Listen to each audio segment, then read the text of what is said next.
सोचिए, जिस जमीन पर आपका परिवार 40-50 साल से रह रहा हो, जिसकी रजिस्ट्री हो, जिस पर आपने टैक्स भी भरा हो, अगर एक दिन आपको नोटिस मिले कि अब इस जमीन की कानूनी स्थिति बदल गई है, तो आप क्या करेंगे?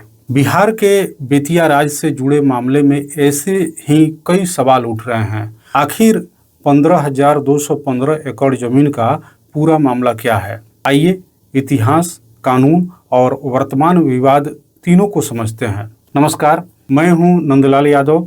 बिहार में एक ऐसा मामला सामने आ चुका है जो आने वाले वर्षों में लाखों लोगों के भविष्य को प्रभावित कर सकता है।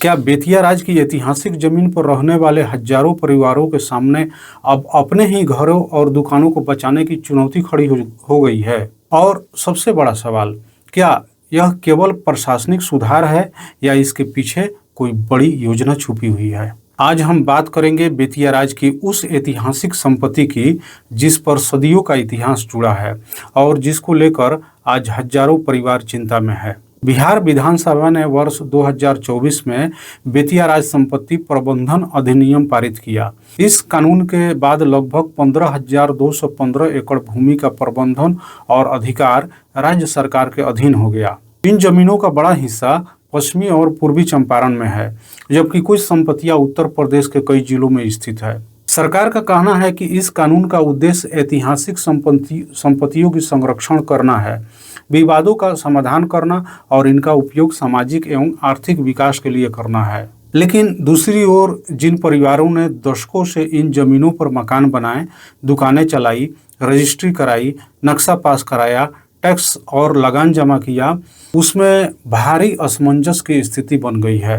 कई लोगों को ऐसे नोटिस मिले हैं जिनमें कहा गया है कि संबंधित भूमि खास महल की है और वर्तमान कब्जाधारी को लीज की प्रक्रिया अपनानी होगी।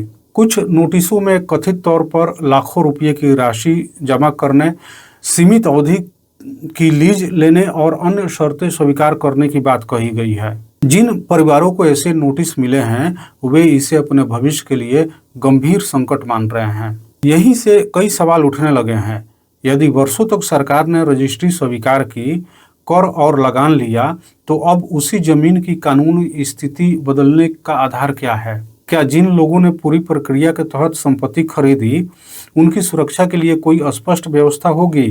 क्या सरकार पुनर्वास या वैकल्पिक समाधान देगी? और क्या सभी प्रभावित लोगों को अपनी बात रखने का पूरा अवसर मिलेगा? इतिहास पर नजर डालें तो बेतिया राज्य कभी उत्तर भारत की सबसे बड़ी रियासतों में गिना जाता था। मुगल काल से लेकर अंग्रेजी शासन तक इसका अपना अलग महत्व रहा।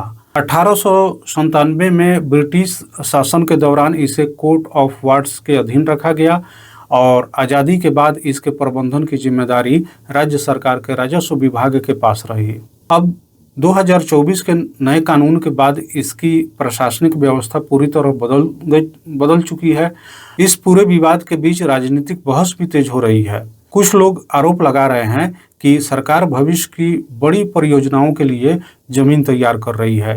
वहीं सरकार की ओर से ऐसा कोई आधिकारिक बयान सामने नहीं आया है कि यह जमीन किसी विशेष निजी कंपनी या उद्योग समूह को दी जाएगी। इसलिए इस प्रकार के दावों को अभी प्रमाणित तथ्य नहीं माना जा सकता।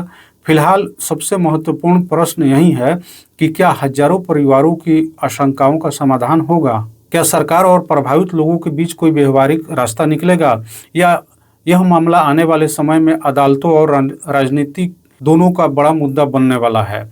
इतिहास गवाह है कि जमीन का सवाल केवल संपत्ति का सवाल नहीं होता, यह लोगों की पहचान, उनके घर, उनकी आजीविका, आने वाले पीढ़ियों के भविष्य से जुड़ा होता है। इस विषय पर आपकी क्या राय है? क्या सरकार का कदम उचित है या प्रभावित परिवारों की चिंताओं पर गंभीरता से विचार किया जाना चाहिए?